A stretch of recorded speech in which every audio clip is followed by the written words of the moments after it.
Hello friends, welcome back to my channel. Last பாட்டில் நம்ம ஹீரோவை அந்த முதல்ல சாப்பிட்டுச்சா சாப்பிடலையா அப்படின்றது. ஸோ அந்த பாட்டிலேருந்து இந்த பாட் கண்டினியூ ஆகுது. அதேமாரி பேசிகிட்டு இருக்கான். அன்னைக்கு இவன் என்னெல்லாம் சொன்னானோ, என் வீடு இது, என்னோட இடம், நீ எப்படிங்கிறது உயிரோட போகிறேன்னு பார்க்கலாம் அப்படின்னு சொல்லிட்டு இவன்கிட்ட சொல்லியிருப்பான். ஸோ அதெல்லாம் இவன்கிட்ட சொல்லிட்டு இருக்கான்.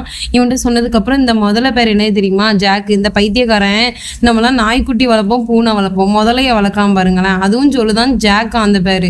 அது மட்டும் இல்லாமல் அது 3 மாதம் சாப்பிடலையா, இவனுக்காண்டி சாப்பிடாம வச்சிருக்கானா. எல்லாத்தையும் அந்த பையன் சொல்லிட்டு இருக்கான். நீ ஆனா கொஞ்ச நேரத்துல நல்லா பயந்துட்டப்பா தம்பி அப்படின்னு சொல்லி பேசிட்டு இருக்கான். அவன் சொல்றான், இந்த பாரு என்ன நீ வெளியில விட்டுரு அப்படின்னு சொல்லி அவன் பேசிட்டு இருக்கான். இப்போ உனக்கு பிடிச்ச உங்க அம்மாவை நான் சர்வநாசம் பண்ணா உனக்கு எப்படி இருக்கும் அப்படின்னு சொல்லி கேட்கறான். அதுக்கு அவன், டேய் என்னுடைய அம்மாவை மட்டும் நீ ஏதாச்சும் செஞ்சேன்னு வச்சுக்கோயேன், நீ இந்த இடத்துல இருந்து உயிரோட போக மாட்டேன், உன்னை கொண்டு புதைச்சிருவேன், எங்க அம்மாவை விட்டுரு அப்படின்னு சொல்லி கேட்டுட்டு இருக்கான். இங்க என்னன்னா, பாட்டி ஒரு இடத்துல உட்காந்துருக்காங்க. 2 சர்வெண்ட் அங்க பேக்கிட்டு இருக்கும்போது ஒரு அழுகிற சத்தம் கேக்கு. என்னாச்சு அப்படின்னு சொல்லி கேட்டா, அவன் என்ன அடிச்சுட்டான் அப்படின்னு சொல்றாங்க. அங்க பாக்குறதுக்குள்ள இவங்க கொடைய வச்சு அடிச்சு கண்ணை எப்படியோ வாங்கிடுறாங்க. அந்த இடத்துக்கு சர்வன்ஸ் எல்லாம் சொல்லி கூட்டு வரா. அந்த மாதிரி இந்த அம்மா அங்க இருக்காங்க, ஒளிஞ்சிருக்காங்கன்னு சொல்லி கூட்டு வரும்போ இதுவும் நல்லதுதான், இப்பதான் இவங்கள பத்தி பேசிட்டு இருந்தேன், இவங்களே வந்துட்டாங்களே அப்படின்னு சொல்லி இவன் பேசிட்டு இருக்கான். உடனே இவன் ஆஸ் யூஷுவல் உள்ள இருந்து கத்திட்டு இருக்கான். எங்க அம்மாவை விட்டுரு விட்டுரு விட்டுருன்னு கத்திட்டு இருக்கான். பட் இவன் கேட்கறதா இல்லை. அப்புறம் நீ வாப்பா அப்படின்னு சொல்லி கூப்பிடுறான். அங்க தேவன் கல்யாண விஷயத்துல வந்துட்டு இருந்ததுக்கு அப்புறம் நம்ம ஜானகி பார்த்துட்டு, நீலாம் ஒரு அப்பனா, நம்ம பையனை இப்படி சாகடிக்கிறதுக்கு வழிய பார்க்க, ஆனா நீ என்ன பண்ணி வச்சிருக்க, அறிவு கெட்டவன அப்படின்னு சொல்லி பேசிட்டு இருக்கும்போது அவன் சொல்றான், அன்னைக்கு நான் என்ன சொன்னேன், ஸ்வட்லானாவை என்ன மேரேஜ் பண்ணிக்காம இவனை மேரேஜ் பண்ணி வைக்கணும்னு தானே இவன் இவ்வளோ தூரம் பண்ணான். ஸோ இன்னைக்கு என்ன பண்ண போகிறேன், ஸ்வட்லானாவை நான் மேரேஜ் பண்ணிக்க போகிறேன், இதுதான் எங்கள் பிளானு. ஆல்ரெடி இந்த காளி பைய சைக்கோ பைய சொல்லியிருப்பான் போல இந்த பிளானை இவன்ட்ட. ஸோ அதை இந்த நாய் எக்ஸிக்யூட் பண்ணுது. உடனே அவனும் சொல்லிடுறான். இவனும் சரி அப்படிங்கிற மாதிரி நீ விட்டுருன்னு சொல்லி பேசிகிட்டு இருக்கான். ஸ்வட்லானாவை அங்கேருந்து இழுத்துட்டு வரான். எனக்கு கல்யாணம் பண்ணிடு அப்படின்னு சொல்லி அவன் சொல்லிட்டு இருக்கவும், நான் யாரையும் கல்யாணம் பண்ண மாட்டேன்னு கத்திட்டே வாரா. இவன் நேராக அவகிட்ட போய் சொல்றான், நீ இப்போ கல்யாணம் பண்ணிக்கிறியா இல்லைன்னா உன்னோட விஷயத்த சொல்லிடுவா அப்படின்னு சொல்லிட்டு சிரிச்சுட்டே அவள்கிட்ட கேட்டுட்டு இருக்கான். உடனே இவன் என்ன பண்றா, ஒத்துக்கிறா. வேற என்ன பண்ண முடியும் இவளுக்கு. அதுக்கப்புறம் இவங்க என்ன பண்றாங்க, இவங்க 2 பேரும் பேசிட்டு இருக்காங்க.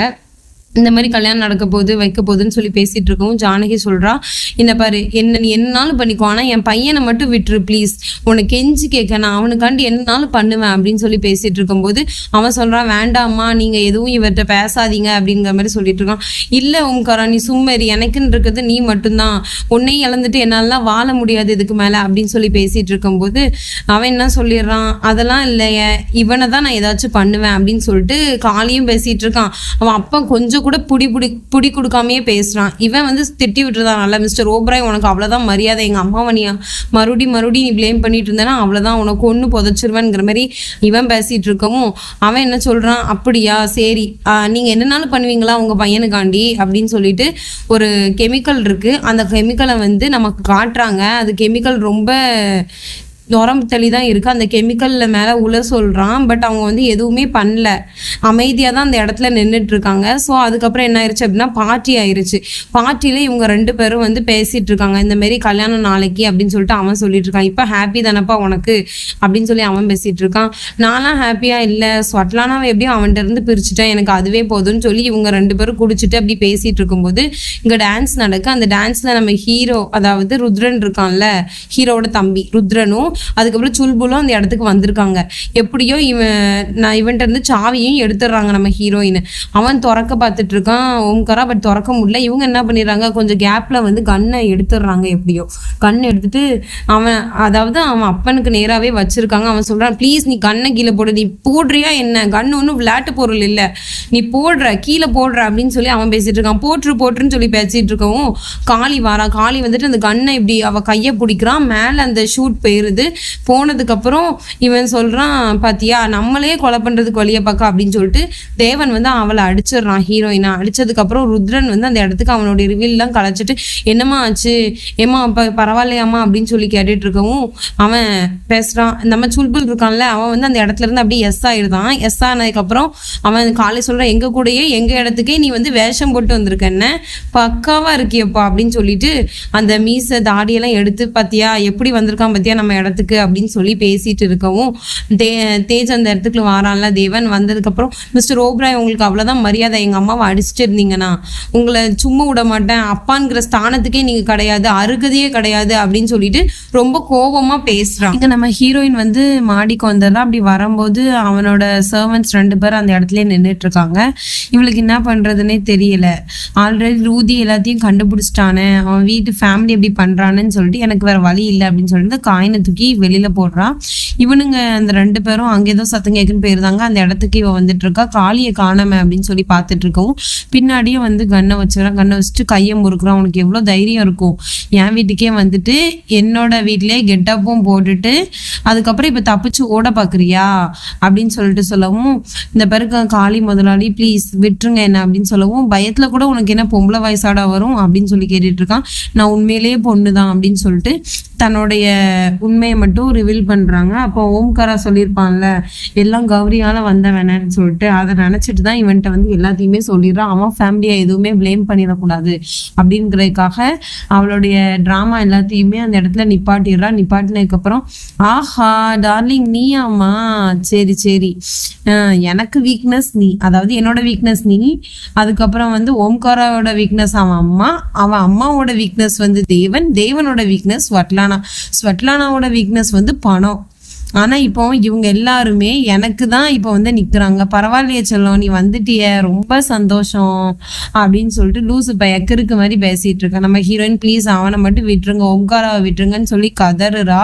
அதெல்லாம் அவனை எப்படி நான் விடுவேன், அவன் தான் என் தம்பியை கொன்னான், அவனை எப்படி நான் விட முடியும், அவனுக்கு நான் ஏதாச்சும் தண்டனை கொடுக்க வேண்டாமா, கண்டிப்பாக நான் கொடுப்பேன். அதுக்கு தான் என்னுடைய முதல்ல நான் வளர்க்கல ஜாக்கு, அந்த ஜாக்கே அவனை தின்றும் பாரு. 3 மாசமா ஜாக்குக்கு நான் சாப்பாடு கொடுக்கல, அவனுக்கு எவ்வளோ தைரியம் இருக்கும், என்கிட்டயே வந்து ப்ளேம் பண்ணால என்னையே ப்ளேம் பண்ணிட்டு என்கிட்டயே சவால் விடுறானா, செத்தான் அவன் அப்படின்னு சொல்லிட்டு எல்லாத்தையும் சொல்லிட்டு இருக்கோம்.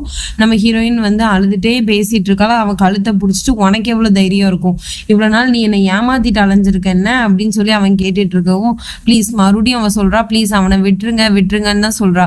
நீ என்ன பண்ற, இப்ப நீ ஸ்வட்லானா ரூமுக்கு போயிட்டு ஸ்வட்லானாவை அவனுடைய கல்யாணத்துக்கு ரெடி பண்ற, ஸ்வட்லானா கல்யாணத்துக்கு அப்படின்னு சொல்லிட்டு சொல்லுவோம். ஓம்காராக்கு பிடிக்காதான் நான் எதையும் செய்ய மாட்டேன் அப்படின்னு சொல்லிட்டு இருக்கா. நீ தான் என்கிட்ட இருந்து இந்த சாவி எடுத்து ஓம்காராட்ட கொடுத்தன்னு எனக்கு தெரியும். இப்போ 10 நிமிஷம் இந்த அலாரம் செட் பண்ணி வச்சிருக்கேன். இப்போ நான் ஆன் பண்ணேன்னா அந்த முதல்ல உள்ள போயிடும், பார்த்துக்கோ. ஸ்வட்லானாவை ரெடி பண்ண போறியா இல்லை வந்து முதல்ல ஓம்காராவை சாப்பிடட்டுமா அப்படின்னு சொல்லி இவன் கேட்டுட்டு இருக்கான். நான் போறேன் அப்படின்னு சொல்லிட்டு கெட்டப் எல்லாத்தையுமே போட்டுட்டு அப்படியே அழுதுட்டே என்ன பண்றாங்க, நம்ம ஹீரோயின் அந்த இடத்துல இருந்து அப்படியே போயிடுறாங்க. அப்புறம் இந்த சைகோ பையன் கீழே கல்யாணத்துக்கு வந்துடுறான். வந்ததுக்கு அப்புறம் அக்னி குண்டத்துல வந்து வளம் வளர்த்துட்டு இருக்காங்கல்ல. அப்ப அவன் அப்பா சொல்றான், பொண்ணு இன்னும் அழைச்சிட்டு வரலையா, பொண்ணு கூப்பிடுங்க அப்படின்னு சொல்லிட்டு ரொம்ப இதா பேசிட்டு இருக்கவும், காளி வந்து சொல்லியிருப்பான்ல ஸ்வட்லானா நினைக்கிறா இந்த மாரி தன்னுடைய ஃபேஸை வந்து அவன் ரிவீல் பண்ணிடக்கூடாதுன்னு அந்த கல்யாணத்துக்கே ஒத்துக்கிட்டா போல. அழுதுட்டே தான் அந்த இடத்துல இருந்து அவன் வந்துட்டு இருக்கா. அப்படி கீழே இறங்கி வந்துட்டு இருக்கும்போது நம்ம ரமாமாயி பாத்துறாங்க. பார்த்துட்டு இந்த தேவனுக்கு எவ்வளோ தைரியம் இருக்கும், லூசு பையன் எப்படி பண்றானே அப்படின்னு சொல்லிட்டு அந்த இடத்துல அவங்க பேசிட்டே தான் இருக்காங்க. அப்புறம் நம்ம ஹீரோயின் அழுதுட்டே அந்த இடத்துலயே நின்றுட்டு இருக்காங்க. அப்புறம் இவங்க சொல்றாங்க, ஒரு செருப்பை கழட்டி இவனை அடிச்சேன்னா அடுத்த கல்யாணத்துக்கு இவன் வந்து சம்மதிக்க மாட்டான், அந்த விஷயத்தையும் இந்த தேவனுக்கு நான் செய்யணும் அப்படின்னு சொல்லிட்டு அம்மாயி பேசிட்டு இருக்காங்க. அப்புறம் என்னப்பா இது கல்யாண வீடு, ஃபன் பண்ணுங்க அப்படின்னு சொல்லிட்டு இந்த காளி லூசு பையன் அவன் அந்த சடங்குலாம் பண்ணுவாங்கல்ல, கல்யாண சடங்கு, அதை பண்றத அந்த ஃபர்ஸ்ட் ஷால் கிட்டுவாங்க போல. ஸோ அந்த ஷாலை வந்து கெட்டி விட்டுட்டு இருக்கான். நம்ம இது ஓம்காராக்கு பக்கத்துலேயே இந்த முதல்ல வந்து இருந்துட்டே இருக்கு. ஸோ நமக்கு பார்க்கவே பயமா இருக்கு. அந்த கல்யாணத்துக்கு வந்து மாலையை வந்து தேவன் போடுறான். அப்படி போடும்போது நம்ம ஓம்காரா ப்ளீஸ் நிப்பாட்டுங்க மிஸ்டர் ஓப்ராய், ப்ளீஸ் நிப்பாட்டுங்க ப்ளீஸ்ன்னு சொல்லிட்டு கத்திட்டு இருக்கான். பட் அவன் கேட்குற மாதிரியே இல்லை, அவன் கல்யாண குதூகலத்தில் அப்படியே நின்றுட்டு இருக்கான். இதெல்லாம் பார்த்தா ஜான்வி வந்து ரொம்ப மனசுடைஞ்சு போயிட்டாங்க. அப்புறம் என்ன ஆச்சு அப்படின்னா, ஜான்வி எல்லா ஃப்ளாஷ் கட்டையும் ஞாபகப்படுத்துறாங்க. அவன் வந்து சண்டை போட்டிருப்பான்ல அவன் அப்பன், அதெல்லாம் ஞாபகப்படுத்திட்டு என்ன பண்றாங்க அப்படின்னா, தன்னை மறந்தே அந்த இடத்துல இருந்து அப்படி நடந்து போயிட்டு இருக்காங்க. அப்படி நடந்து போயிட்டு இருக்கும்போது ரூடி சொல்றான் எவ்வளவோ, அம்மா ப்ளீஸ் நின்னுங்க, எதுவும் செய்யாதீங்க அப்படின்னு சொல்லிட்டு. ஓம்காரா ஒரு பக்கத்துல இருந்து கத்துறான், ப்ளீஸ்மா எதுவும் பண்ணாதீங்க அப்படின்னு சொல்லி கத்திட்டு இருக்கான். இதெல்லாம் அந்த தேஜ் பையா கண்டுக்கவே இல்லை. நம்ம ஹீரோவோட அம்மா வந்து என்னை மன்னிச்சிருங்க கடவுளே, எனக்கு அப்புறம் என்னுடைய பசங்களை வந்து நீங்க தான் பார்த்துக்கணும் எப்படி ஆணுச்சு அப்படின்னு சொல்லிட்டு அவங்க உள்ற மாதிரி நம்ம ஹீரோயினும் அம்மா வேண்டாமா அப்படின்னு சொல்லிட்டு இருக்கா. பட் அம்மா கேட்கறதாக ஆகவே இல்லை. அப்புறம் ஹீரோயின் வந்து கடவுளை நான் என்ன பண்றது இப்போ, ஏன் நீ இப்படி சோதனை கொடுக்க, எப்பவுமே இவங்களுக்கு அகெயின்ஸ்டாவே நீ ஏன் பண்ணிட்டு இருக்க, இதெல்லாம் பார்த்து அந்த காளிபையை சிரிச்சிட்டு இருக்கான்.